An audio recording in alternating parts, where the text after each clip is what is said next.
Alright, welcome back to Super Sentai Review, episode 406. We are here reviewing episodes 41 to 44 of Kyoryuger. These are technically put two story arcs.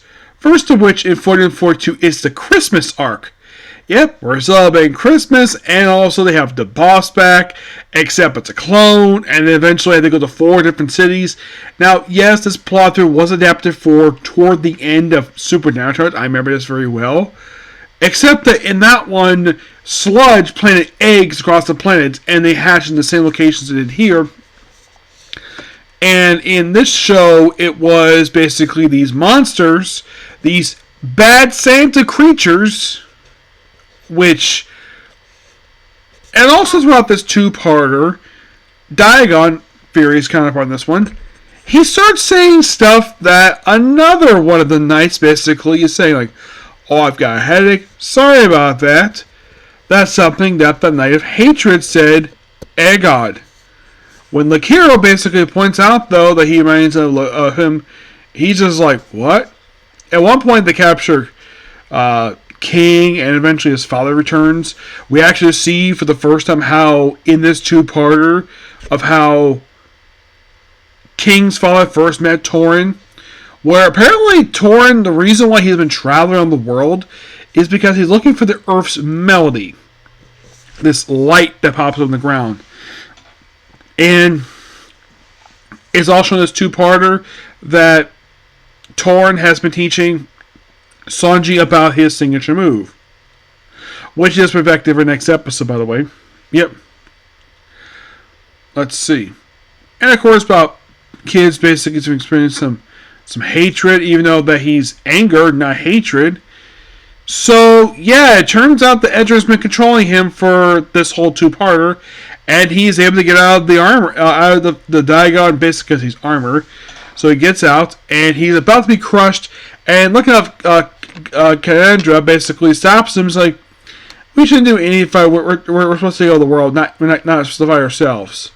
So he's given the mask. She's given the mask. And eventually, he takes on one of their subordinate monsters, so he can have an actual body. So he's back for the first time since episode 29. Yep, and aside from him returning, then of course next episode 43 features the return of Sanji's father for his final appearance in the series, because he does not return right after this, and we have the slow appearance of his mother.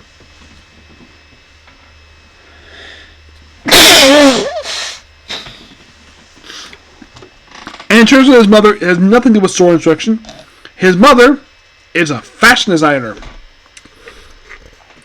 And she wants her son to stop fighting monsters and stop with the sword and become a model. I get the fact she loves her son, but forced to become a model is not exactly a good idea. So Torin, decided to take matters in his own hand, decided to disguise himself as a human. He takes a human form in this episode.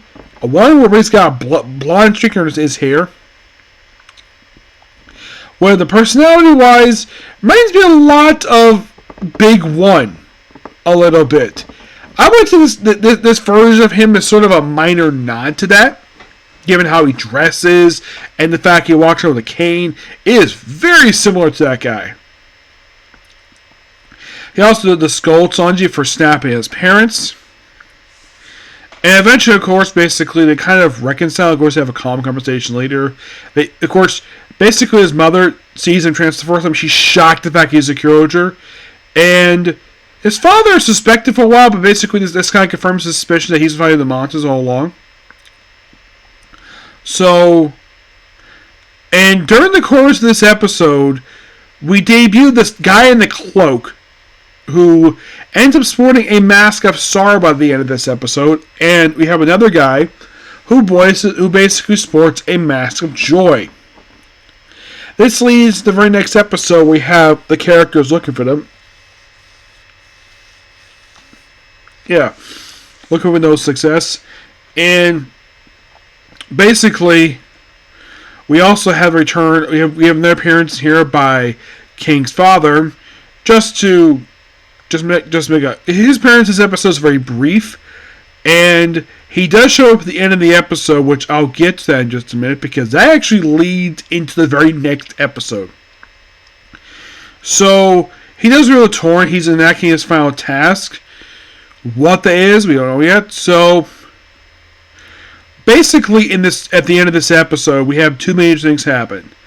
We have it where Chaos gets briefly possessed by the boss, and despite all multiple attacks against him, nothing works. He goes giant size, along with the two new knights, which we still don't know who the heck these two people are just yet.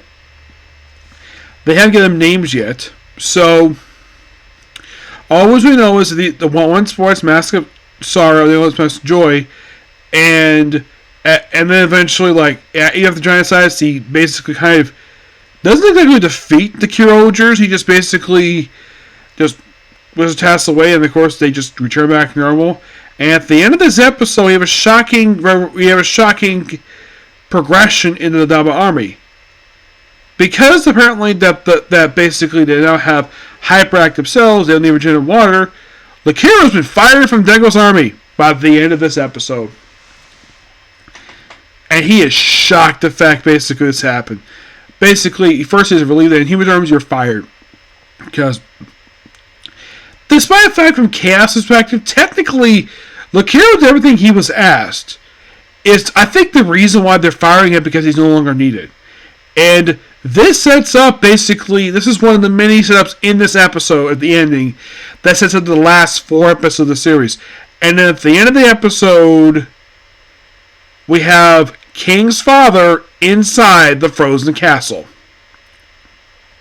Also in this episode, we hear the boss speak for the first time ever in the entire series. He's been around a few times, and now we finally hear him speak, and apparently he's also take the frozen castle, which was underwater. It basically is on land. And then at the end of the episode, he basically acts a timer, where in 50 hours, they would destroy the planet. And Lakiro, I don't think in the case of Lakiro had anything to do with the fact he likes a magazine that humans have. I don't think that was the reason why he was fired.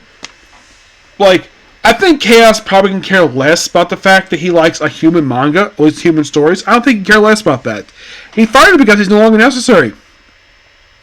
That's the only reason why, because he's no longer necessary. Not because he's human material. That is not the reason why. It's because of he's no longer needed.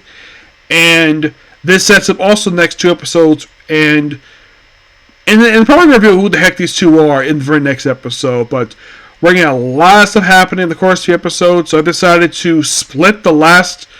Well, I'm going to review... For the last 4 episodes, I'm going to do next episode 2 episodes, and then, of course, 2 more episodes, and then do the movie, 100 years later, and then move on to my Metal Hero series afterwards. That's kind of the plan right now. Yep.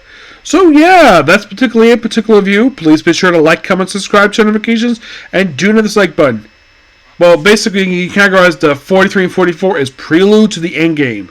Next up is the Endgame. But first, before I get there, I have a comic corner to do. Okay? See you. Bye.